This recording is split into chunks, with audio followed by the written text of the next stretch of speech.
This happened just last year, when I was trying to sell my 2007 Mercury Mariner. For its age, the car was still in pretty decent condition.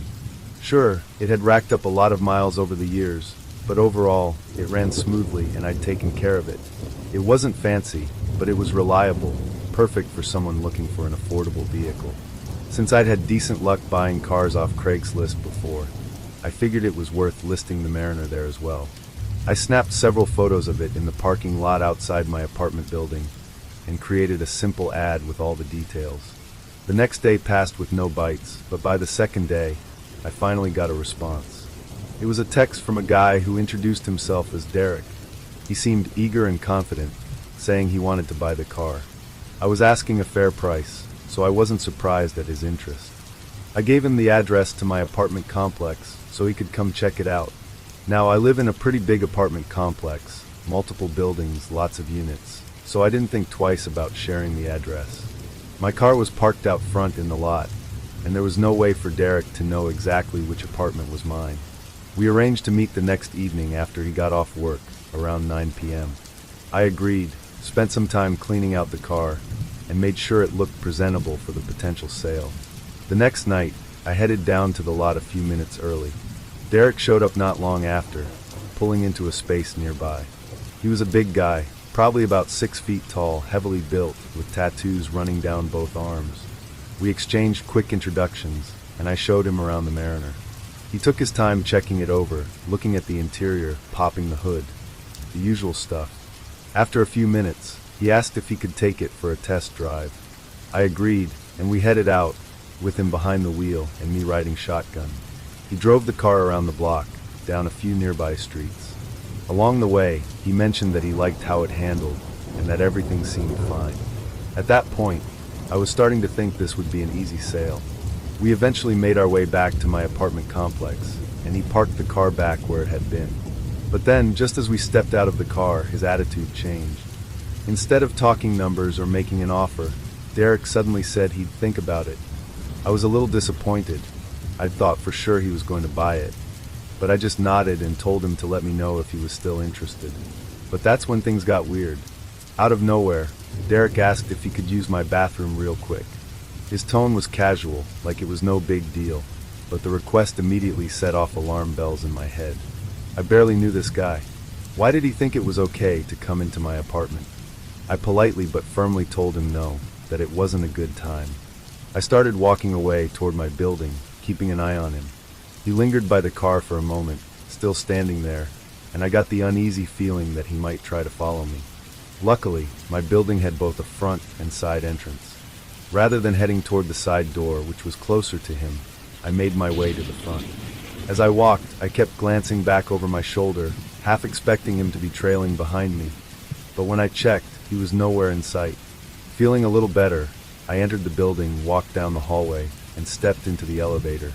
My apartment is on the 3rd floor, so I pressed the button and waited, trying to shake off the weird feeling in my gut. The elevator dinged, and I stepped out onto my floor. I turned left and began walking toward my apartment, but then, I froze. At the far end of the hallway, the door to the stairwell opened, and Derek walked in. My stomach dropped. How had he gotten in?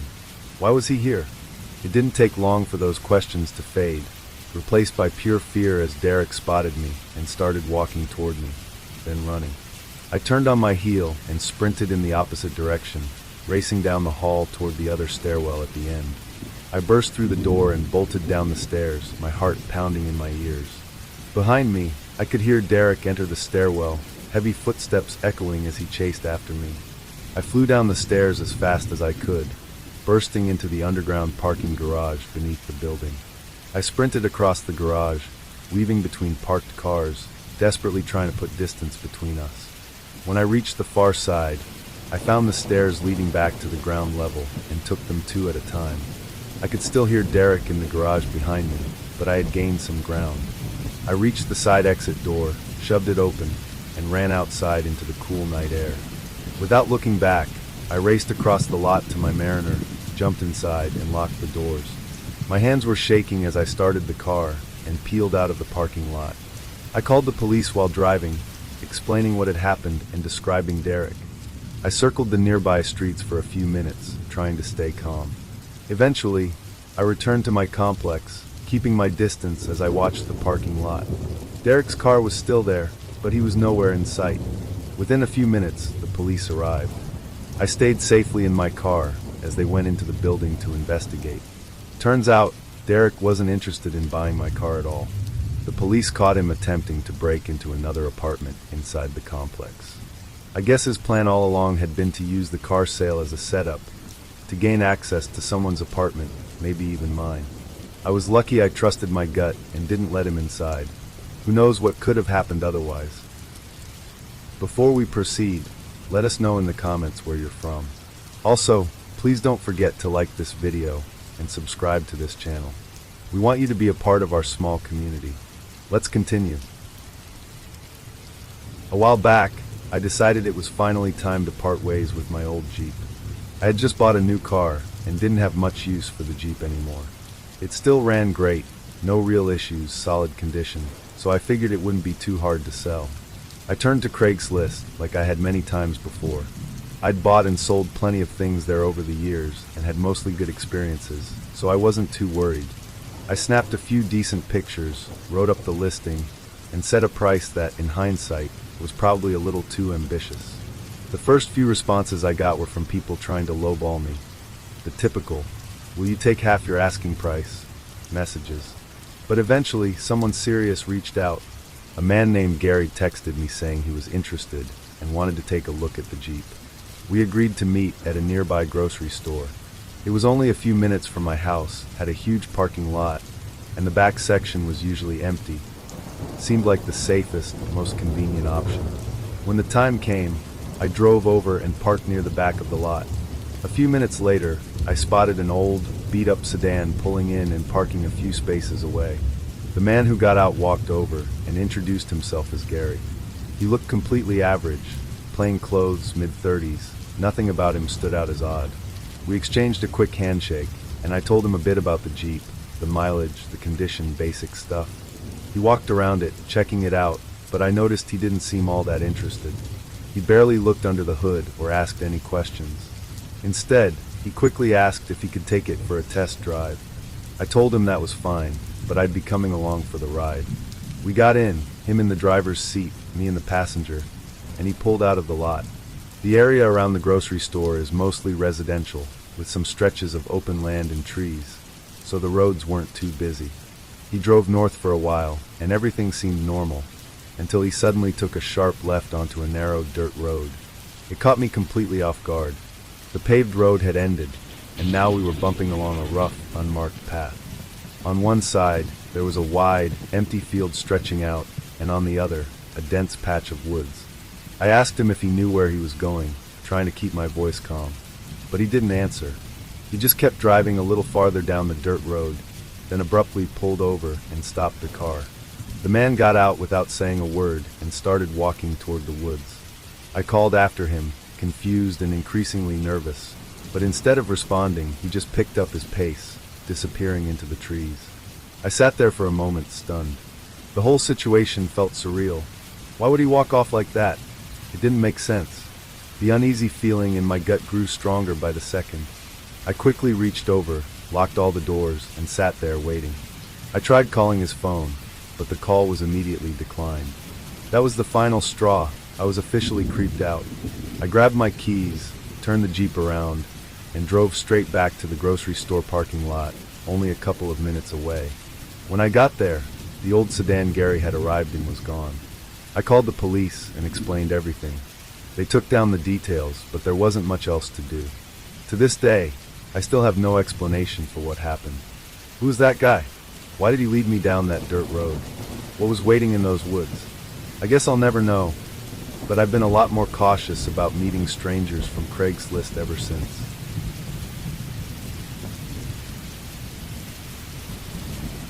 A few months back, I was at work, bored out of my mind. It was one of those slow days where there's not much to do, so I passed the time like I usually do, scrolling on my phone or aimlessly browsing the internet on my computer. At some point, I ended up on Craigslist. Normally, I'd scroll through cars or random things for sale just to kill time, But that day I noticed something different, the missed connections section. I clicked on it purely out of curiosity. I'd heard about it before. That part of Craigslist where people post about strangers they saw in public, but didn't have the chance to talk to. It always seemed kind of weird to me, but maybe a little entertaining. I started reading a few of the posts. Most of them were harmless. Someone saw a cute barista at a coffee shop. Someone else brushed shoulders with a stranger at the grocery store. But then, I came across one that made my heart stop. It described a blonde woman, living in the exact same city where I live and work. I clicked on the post, and the details made my stomach twist. The person wrote, "Saw you walking on your street last Thursday night. Saw you again at Target the next day wearing a Braves hat.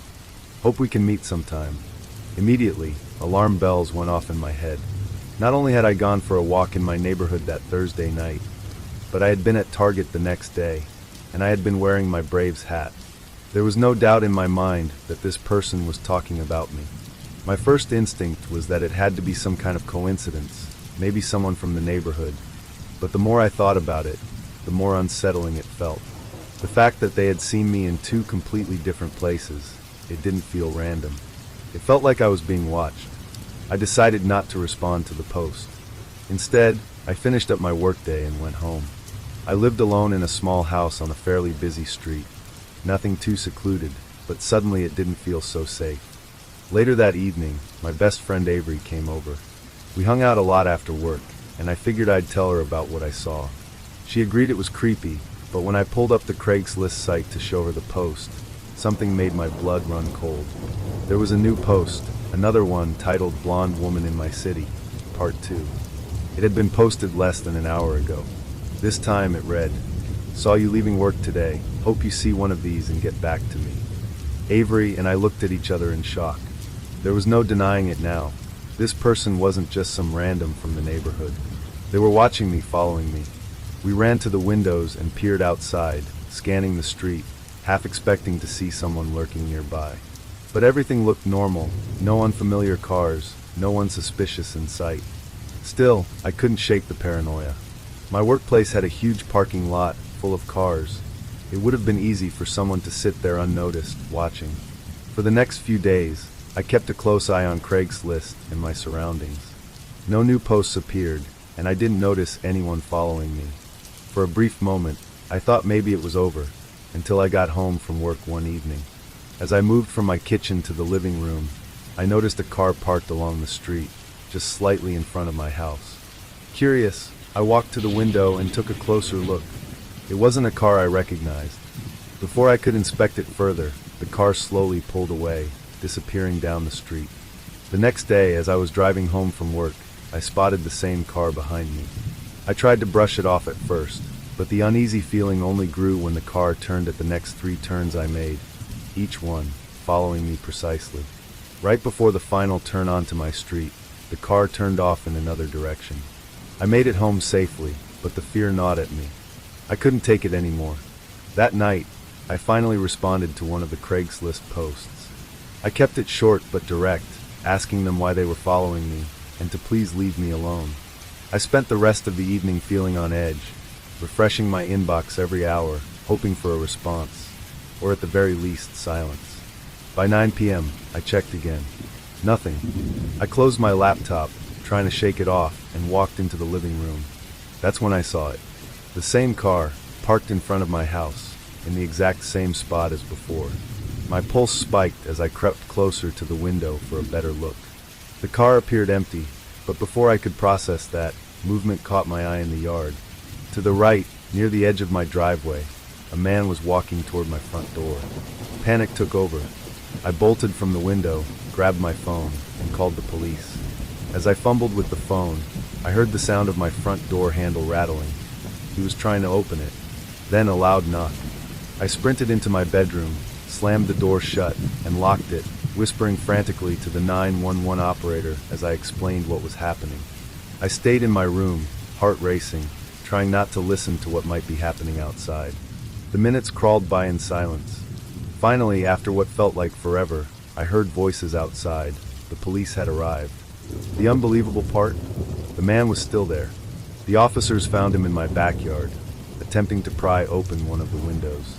I explained everything, the Craigslist posts, the car, the following, the messages.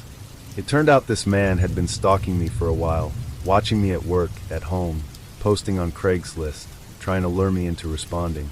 I guess when I finally told him to leave me alone, he decided to escalate. Since that night, I've moved across town. New apartment, new area.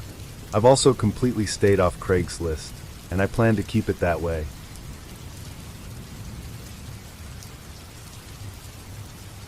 Several years ago, when I was in the process of moving, I ended up getting rid of a lot of old furniture.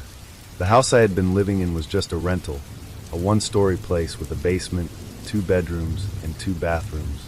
It wasn't anything fancy, and a lot of the furniture I had bought while living there was cheap, either used free or just whatever I could grab at discount stores. Now that I was finally moving into a home I owned, I only wanted to take what was worth keeping. The rest? I just wanted it gone as quickly as possible.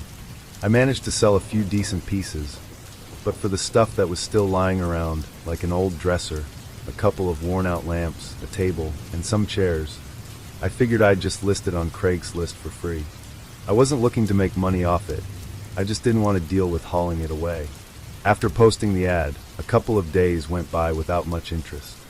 Then finally someone reached out, saying they wanted the furniture. I was relieved. The sooner it was gone, the better.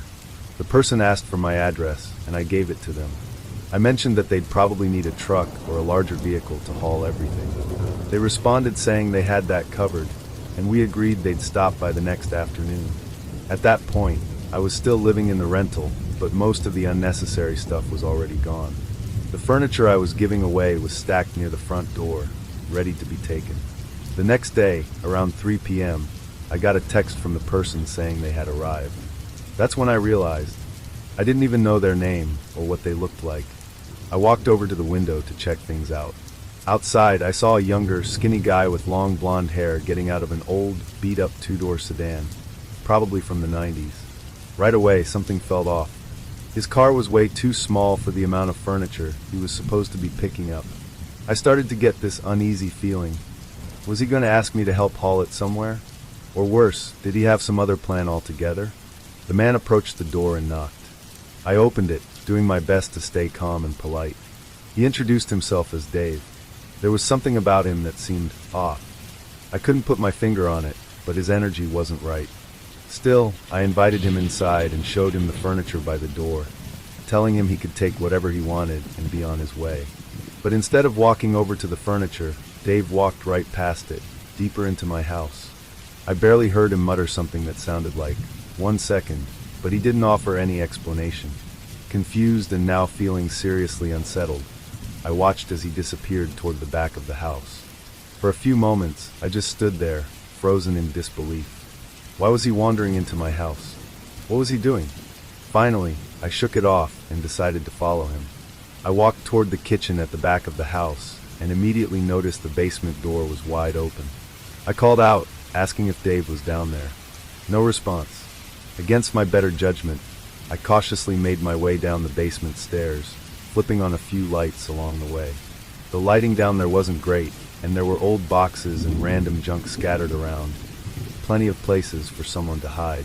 As I walked through the space, I kept calling his name, asking what he was doing down there. But silence was all I got in return. The longer I stood there, the stronger the feeling of dread in my gut grew. My instincts screamed at me that something was wrong, that I needed to get out of there. I didn't waste any more time. I turned around and hurried back upstairs. As I stepped back into the kitchen, I heard footsteps in the basement, unmistakable, steady steps. He was still down there. I bolted to my bedroom, slammed the door shut, and locked it. My hands were shaking as I grabbed my phone and called the police. I stayed on the line with the operator, explaining everything. I didn't dare look out any windows or check if Dave had left. I couldn't hear him leave, but the back door near the basement stairs was wide open. I could only hope he would take the hint and leave. Minutes later, which felt like hours, the police arrived. Turns out, Dave hadn't left. They found him still in the basement, wandering around, trying to access a back window. The officers arrested him on the spot. They later told me he was under the influence of drugs, which might have explained his bizarre behavior. But honestly, who knows what his real intentions were? All I know is I'm grateful I trusted my gut, and even more grateful that I called the police when I did.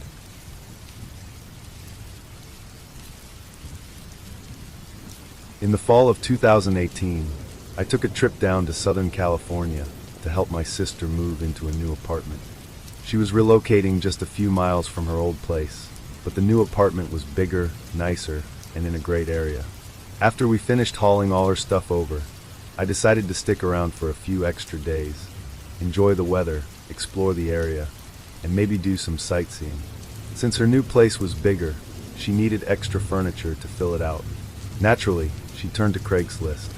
I helped her browse through listings, and after a little scrolling, I came across a table that seemed perfect for her new space, small, stylish, and affordable.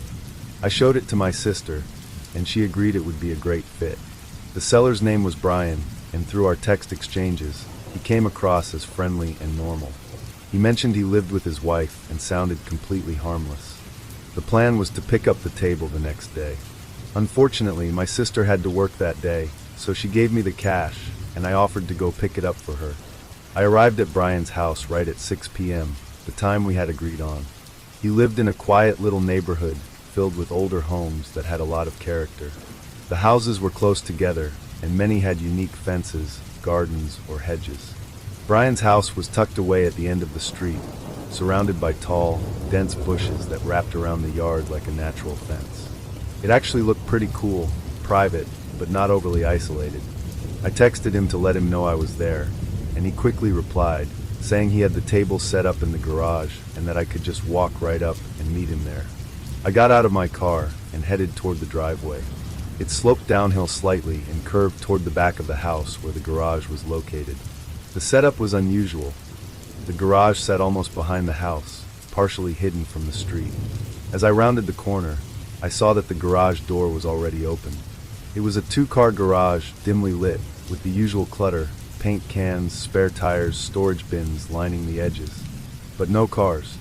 The table was sitting near a door that led into the house, so I walked toward it, figuring Brian was inside, and I could knock to let him know I was there. But before I could reach the door, the garage door behind me suddenly slammed shut. I froze.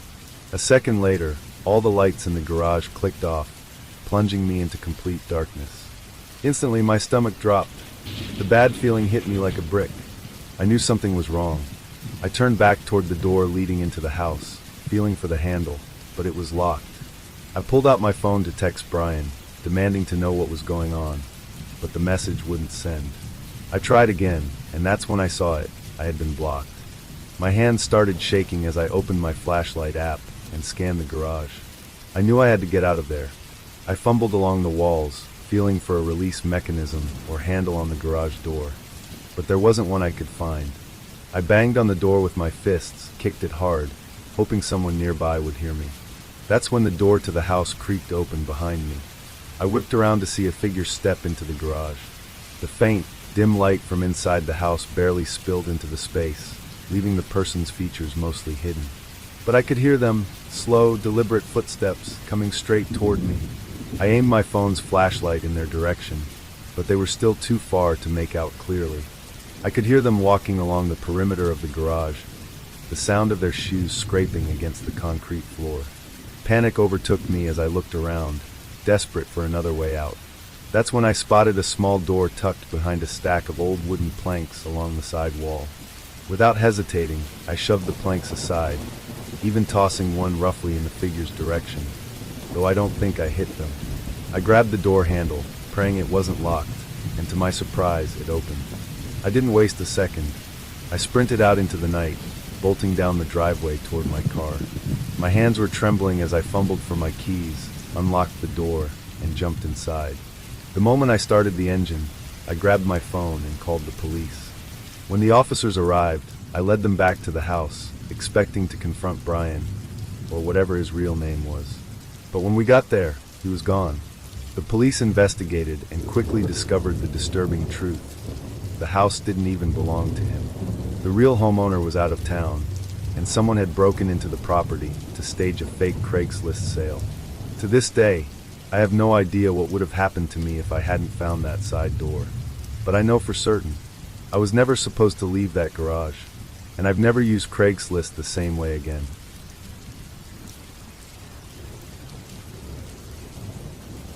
A couple of years ago, I was on the hunt for a cheap, used car. As a broke college student, I didn't have much money to work with, so I knew my options were limited. I was probably going to end up with a beater. But honestly, I didn't care. As long as it ran, and I could get from point A to point B without breaking down on the side of the road, I'd be happy. My last car, also a beater, had finally died on me, and in the meantime, I'd been borrowing my parents' car whenever I could. After days of browsing Craigslist and getting increasingly frustrated, I finally stumbled upon an ad that seemed promising. It was a 2004 Chevy Impala listed for a price that felt almost too good to be true. According to the description, the car ran great. The pictures were okay. It looked a little rough around the edges, definitely dirty, but nothing that couldn't be fixed up with a deep clean. I decided it was at least worth checking out. I contacted the seller, a guy who introduced himself as Dave. He seemed casual enough over text, and when I asked if I could come see the car, he said sure. We agreed to meet later that evening, around 6 p.m. When the time came, I punched the address he sent me into my phone and made the roughly 30-minute drive to the location. But as I got closer, something started to feel off. The neighborhood wasn't exactly welcoming.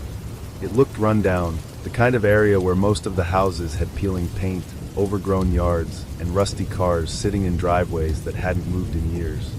I pulled up to the address at the very end of a dead-end street. The driveway in front of the house was completely empty. No car. I sat there for a moment, texting Dave to let him know I was there. A minute later, he replied, "Car's in the back. Just come around." Immediately, that uneasy feeling got worse. Something about walking around the back of a stranger's house in a rough neighborhood didn't sit right. But then again, I told myself to quit being paranoid. If I wanted a cheap car, this was part of the process. I got out of the car and made my way across the unkempt front yard. The grass was long and patchy, tree branches littered the ground, and the place looked neglected, like nobody had really lived there for a while. I rounded the corner to the backyard, and that's when I saw him. A middle-aged man with graying hair, wearing a t-shirt and jeans, stood near an old, weathered shed. He gave me a quick wave as I approached.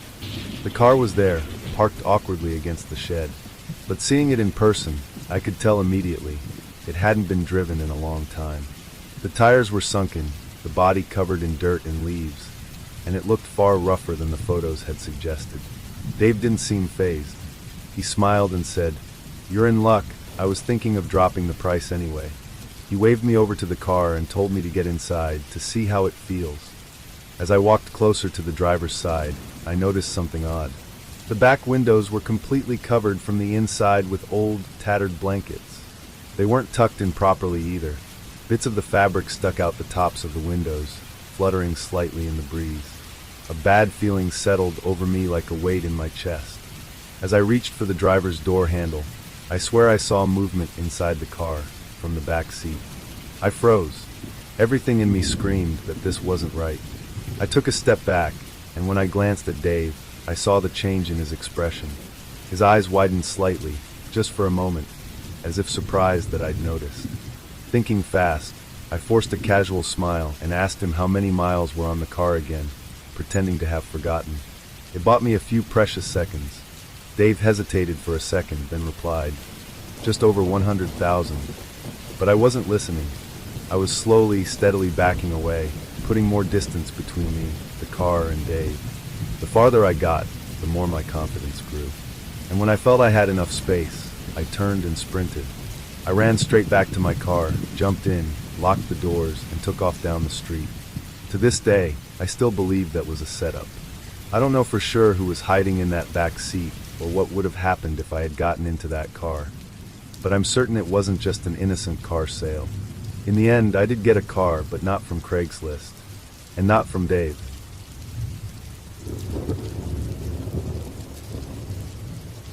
Something really strange happened to me and my wife a couple of months ago. It started off like any other, completely ordinary night. We lived together in a quiet neighborhood. Nothing fancy, but peaceful. The kind of place where everyone keeps to themselves and the streets are usually dead silent after dark. That night, we both went to bed as usual, but in the middle of the night, I was suddenly jolted awake by the sound of knocking at our front door. It took me a moment to register what I was hearing. I rolled over, groggy, and glanced at the clock on the nightstand. It was nearly 2 a.m.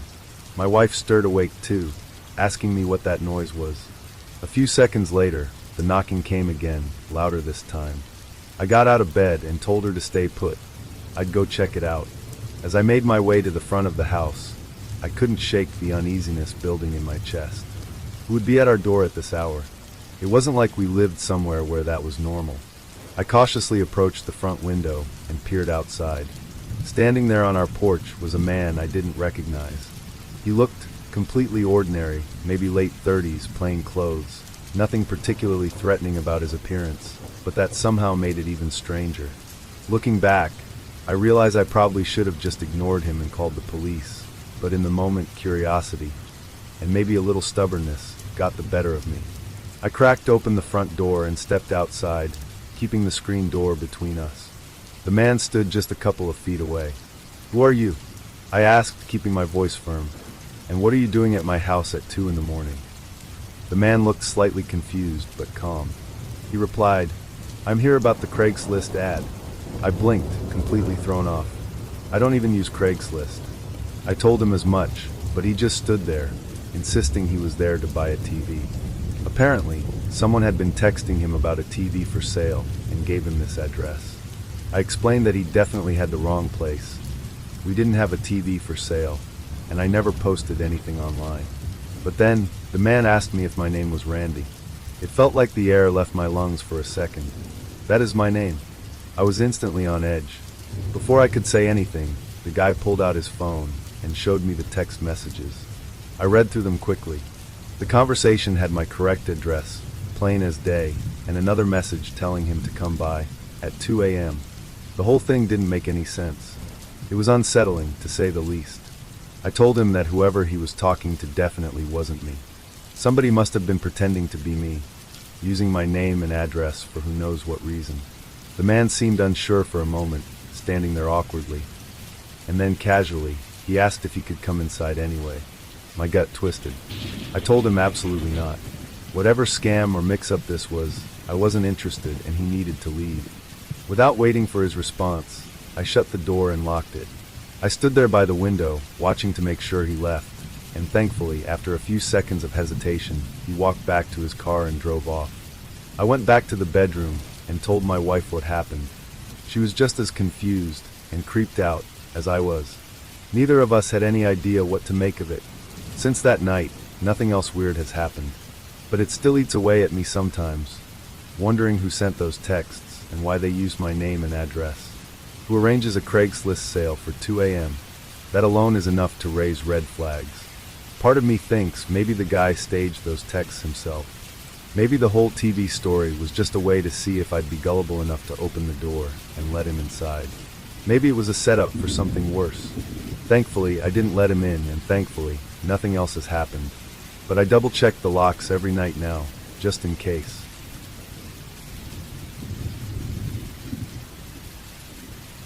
A couple of years back, I was living alone in a small apartment in New York. It wasn't much, just a simple place in an older building, but it was home. Around that time, I had gotten a set of kitchen cabinets off Craigslist.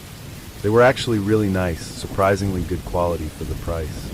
The only problem was, I couldn't install them by myself. So naturally, I went back on Craigslist to look for someone who could help.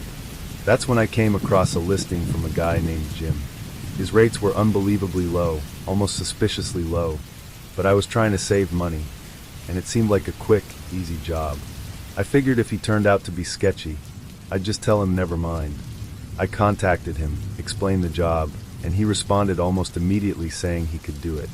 We arranged for him to come over the next morning, which happened to be a Saturday. Jim showed up right on time, around 10 a.m., and from the second I opened the door, I had a bad feeling. He was a tall, scruffy-looking guy, maybe mid-40s, wearing old work clothes and carrying a toolbox. There wasn't anything obviously threatening about him, but something just felt off. Still, I tried to brush it off. He was here for a job, and chances were it'd be fine. We briefly talked about the cabinets and what needed to be done. His answers were short, his tone flat. The whole conversation had this awkward, unsettling vibe. But eventually he got to work. It was a pretty straightforward job for someone with experience, and Jim didn't seem to have any trouble with it. I figured I'd let him do his thing, so I went into another room and sat down at my computer. But every few minutes, he kept calling me back into the kitchen. He'd pause what he was doing, glance at me for a moment, almost like he was sizing me up, then go back to work. I told myself I was just overthinking it. Maybe he just wanted to double-check things, or didn't want to make a mistake. But then, while I was sitting at my computer again, I heard him stop working. When I looked over my shoulder, his head was poking around the corner, silently watching me. That was the moment I stopped second-guessing my instincts. This guy was giving me the creeps. Eventually, he finished the job. I paid him, thanked him, and expected him to leave. But before walking out the door, Jim insisted on giving me a hug. It was awkward. I didn't want to make things weird, so I let him. But the second that door closed behind him, I locked it and breathed a sigh of relief. Later, I told some friends about the whole thing. We laughed it off, joking that it was just another Craigslist weirdo. I figured that was the end of it. The rest of the day was fine. I made dinner, watched a movie, and eventually dozed off on the couch. It was peaceful until I heard it, the unmistakable sound of my back door creaking open. At first, I thought maybe I was half asleep, but when I muted the TV, I could hear it clearly. Someone was inside. Panic shot through me as I scrambled off the couch and peeked down the hallway. That's when I saw him. Jim, standing there, walking into my apartment like he owned the place. For a brief second, our eyes locked. Then I slammed my bedroom door shut and locked it as fast as I could. I heard him rush down the hall and try the door. The knob rattled violently.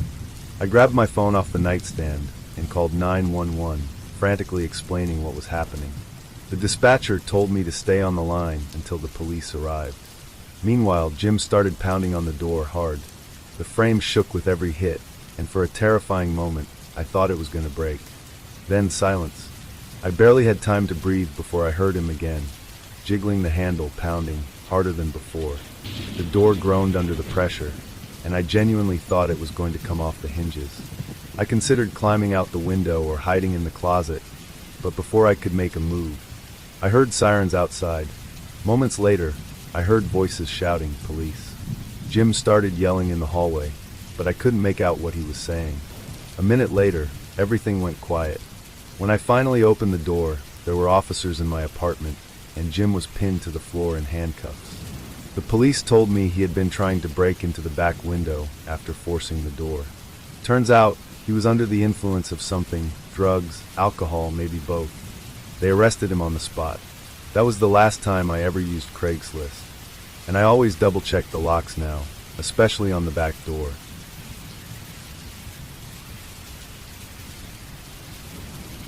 A couple of years ago, when I was just a 14-year-old kid about to start my freshman year of high school, I was obsessed with the idea of having my own TV in my bedroom.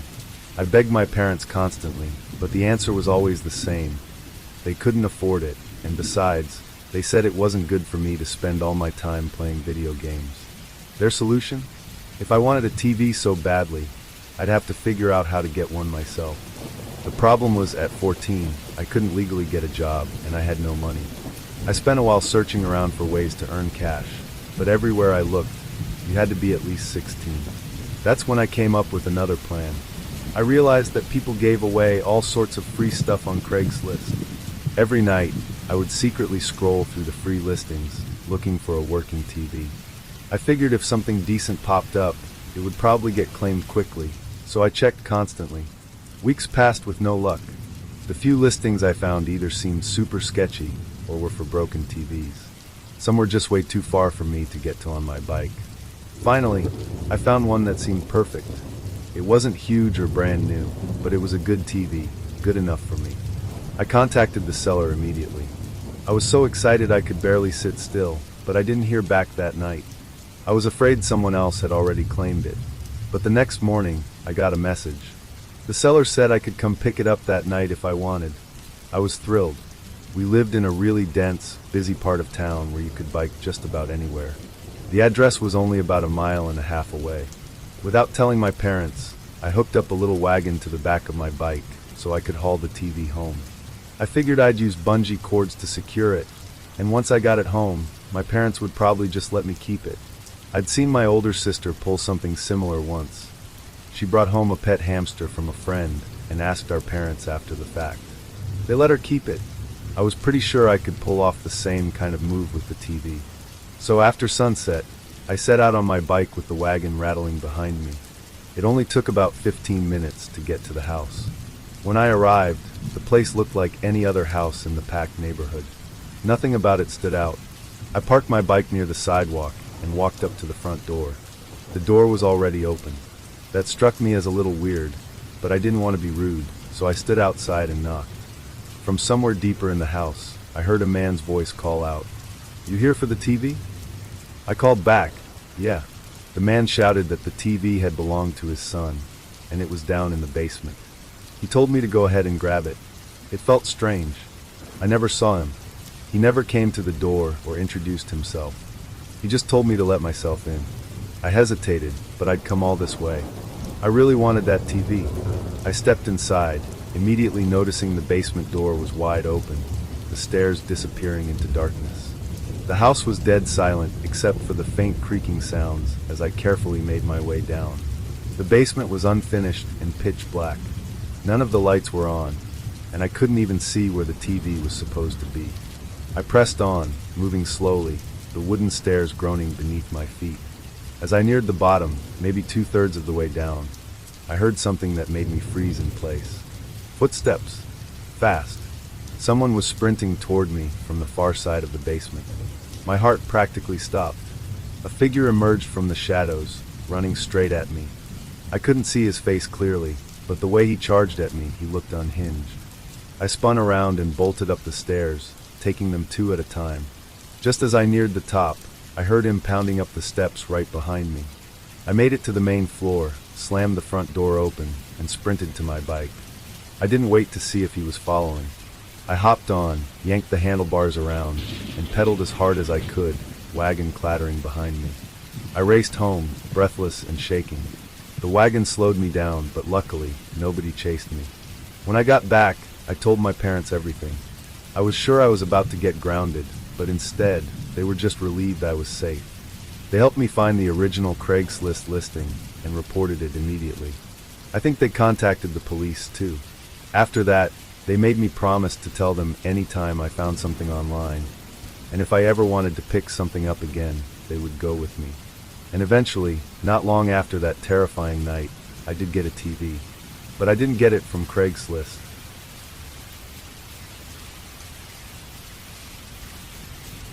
A couple of years ago, when I was in college, I found myself in the same situation a lot of students face, constantly broke.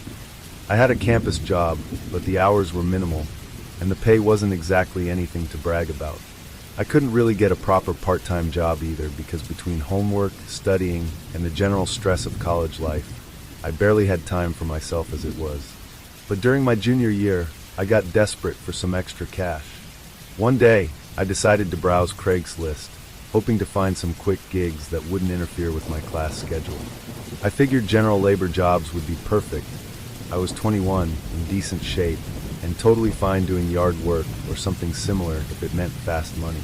After scrolling for a bit, I came across an ad that seemed almost too good to be true. It was simple, yard cleanup needed. Should take a couple hours. Pays $100. That was exactly what I was hoping for. The ad was only about an hour old, so I responded right away. The person replied quickly and offered me the job. They asked if I could come by Friday night. At night? That part threw me off. I mean, who does yard work at 9 p.m.? But I was so focused on the money that I didn't question it as much as I should have. Plus, I figured if I pushed back, they'd just find someone else. I agreed, got the address, and figured at least I was free that night. No class the next morning, nothing to wake up early for. When Friday came, I put the address into my phone and drove out there. The place was about 20 minutes from campus, in a residential area I wasn't familiar with. It was dark by the time I arrived. The neighborhood was quiet, not in the peaceful suburban way, but in that eerie, isolated way. The street lamps were few and far between, barely casting light on the sidewalk. I pulled up to the house and texted the person that I was there. It was a 2-story house with a pretty big yard, overgrown bushes, and leaves scattered everywhere. Exactly what you'd expect for a yard cleanup gig. But as I walked up to the front door, I couldn't shake this uneasy feeling. All the lights in the house were off. No porch light, no glow from inside, nothing. I rang the doorbell, waited, and nothing happened. After a minute, I knocked on the door, thinking maybe the doorbell didn't work. Still no response. I double-checked the address on my phone. I was definitely at the right place, but my texts weren't getting any replies now either. That's when I heard it, footsteps. Off to my right, coming from the side yard near the house. I looked over, but it was too dark to see much. A large tree blocked part of my view. The footsteps stopped the second I turned my head. I took a few cautious steps back to get a better look, but whoever it was stayed hidden. The footsteps were faint now, but definitely on the property. Close enough that I should have been able to see someone if they wanted to be seen. I called out, "Hello? Is someone there?" Nothing. The footsteps stopped entirely. At that point, the uneasiness turned to full-blown alarm bells in my head. I didn't waste another second. I turned around and walked briskly back to my car, refusing to look behind me. I got inside, locked the doors, and sat there for a moment, scanning the yard. I didn't see anyone. I checked my phone one last time. Still no reply to my texts. That was enough for me. I started the car and pulled away, heading back toward campus. But as I was driving down the street, a car suddenly appeared behind me. I hadn't seen where it came from, but it looked like it had pulled out of the driveway of the same house I'd just left. I kept driving, trying to stay calm, but the car stayed behind me. Street after street, turn after turn, it stayed with me. When I merged onto the highway back toward campus, the car followed. By now, I was getting really nervous. I stayed on the highway for several minutes, but the car never backed off. Even when I took my exit, it was still there. Finally, about a mile from campus, I took a right, and the car turned left, disappearing into the dark. I made it back to my apartment safely, but my mind wouldn't stop racing. I couldn't prove that the car was connected to the Craigslist job, but in my gut, I knew it was. The footsteps, the late-night gig, the radio silence from the so-called homeowner. It didn't feel like a coincidence. After that, I swore off Craigslist for good. I never did figure out who was behind that ad, or what they really intended, but I'm just glad I trusted my instincts and left when I did.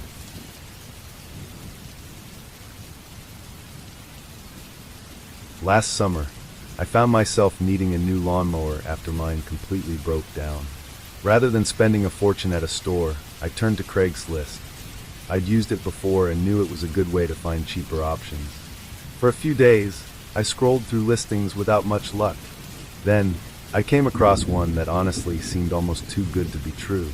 The price was low, the pictures made the mower look decent, and it was exactly what I was looking for. I responded to the listing immediately, and to my surprise, the seller got back to me pretty quickly. He seemed eager, almost too eager, asking if I wanted to come take a look at the lawnmower later that same day. I hadn't expected to make a trip that soon, but I figured why not?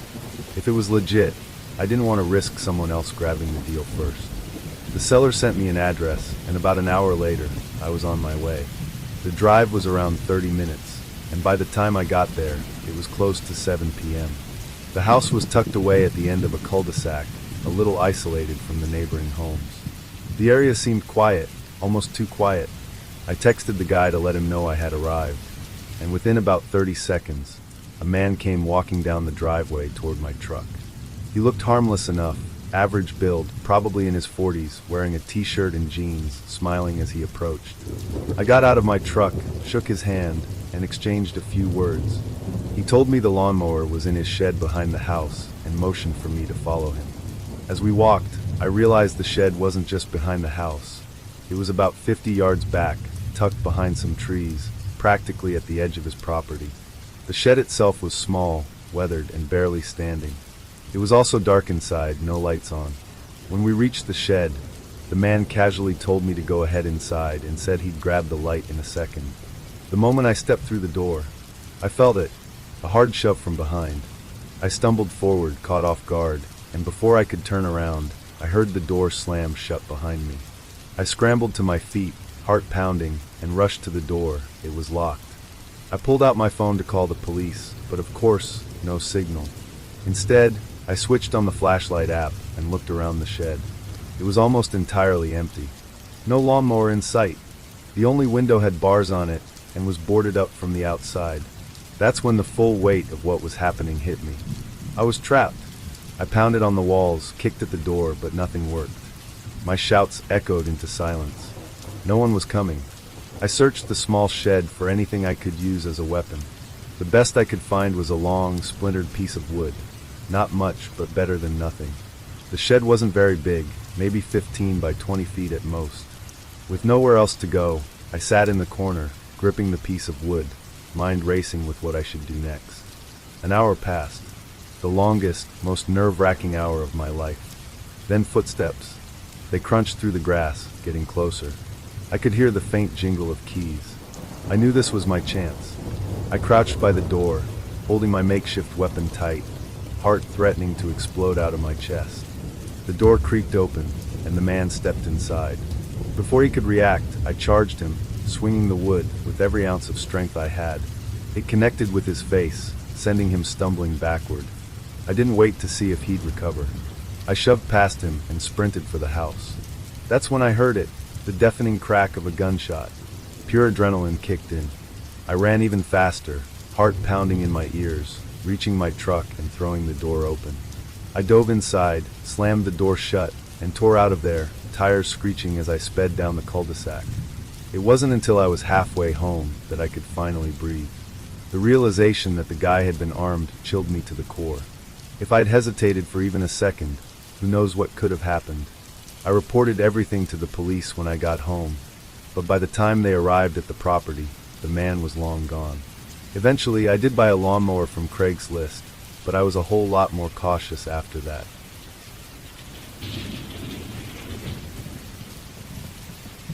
Not too long ago, I decided to sell my old laptop. I had recently upgraded to a new one with way more memory and better specs, so I didn't really need the old one anymore. It was still a solid laptop, in great condition, so I figured I could sell it quickly for a decent price. I listed it on Craigslist for $400, which was actually a little under what it was worth, so I expected it to get some attention fast. Sure enough, within a day, someone messaged me. The guy introduced himself as Robert and seemed very interested. He offered the full price right away and asked if we could meet up the next day. I agreed, but when he suggested meeting at my house, I shut that down immediately. I wasn't comfortable with strangers coming to my place, especially when I was selling electronics. I suggested we meet at a coffee shop instead. Thankfully, Robert agreed. The next day, I packed up the laptop and headed to the coffee shop. We had agreed to meet at 5:30 p.m., and he showed up right on time.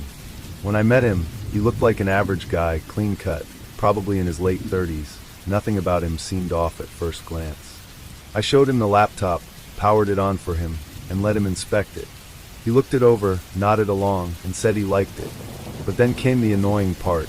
He casually mentioned that he didn't get paid until tomorrow, so he couldn't actually buy it today.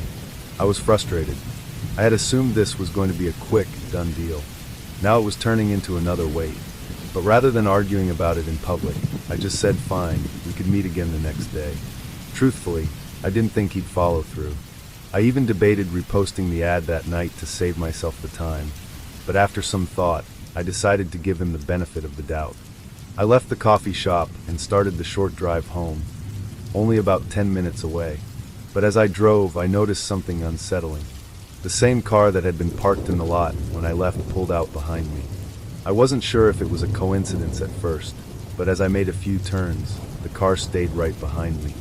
By the time I turned onto my street, it was still there. But instead of pulling into my driveway, the car kept driving down the street. I didn't recognize it as belonging to any of my neighbors. It put me on edge. I went inside, trying to shake off the weird feeling, but about 30 minutes later, I noticed the same car parked across the street from my house. I walked to the window and looked closer. It was Robert, sitting in the driver's seat, staring right at my house. The second he noticed me watching him, he started his car and drove off. I grabbed my phone, pulled up his number, and called him, but the call didn't go through. He had blocked me. I never heard from him again. No messages. No follow-up about the laptop. Nothing. To this day, I don't know why he followed me home. If he was planning to rob me, or maybe just trying to intimidate me, I have no idea. But I do know one thing. I'm glad I trusted my instincts and never met with him again. And I'll be a whole lot more cautious the next time I sell something online.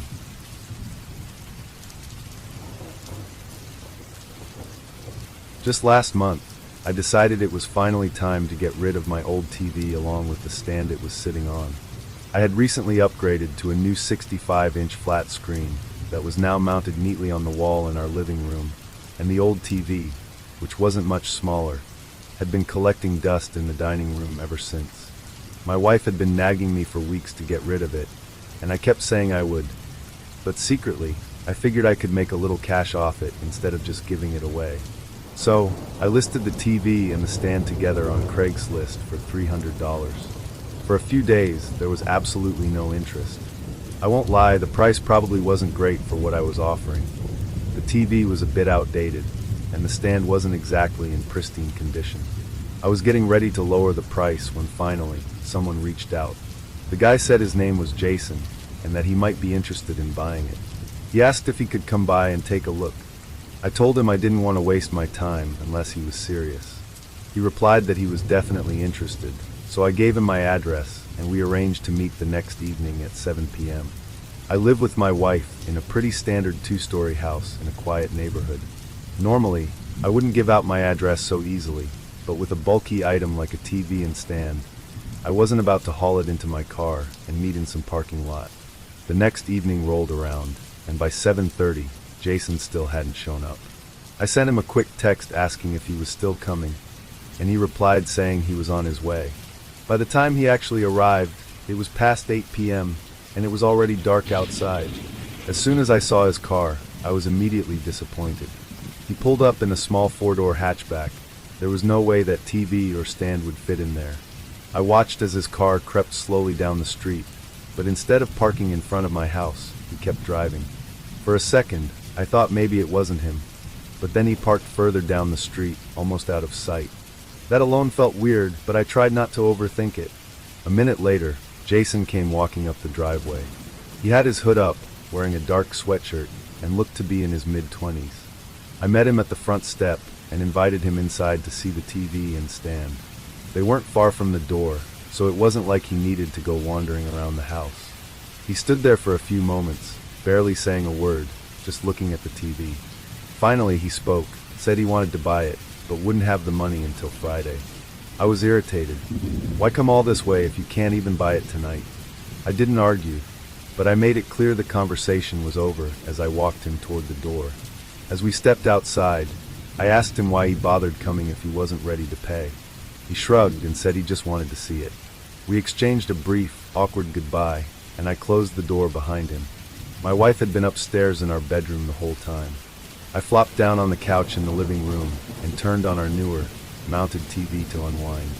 But a few minutes later, my wife came downstairs with this worried look on her face. She asked me, "Why did that guy go into the backyard?" I froze. "What are you talking about?" I asked. She explained that from the bedroom window, she'd seen him leave the front door, but instead of walking straight back to his car, he veered around the side of the house, into our backyard. I jumped up and went to the front window. Sure enough, his car was still parked down the street, just barely visible from where I stood. I told my wife to stay inside as I moved through the house toward the back windows. At first, I didn't see anything. I asked her exactly where she saw him go, and she pointed toward a large bush near the back corner of the yard. I turned on the outside light and leaned over to get a better angle.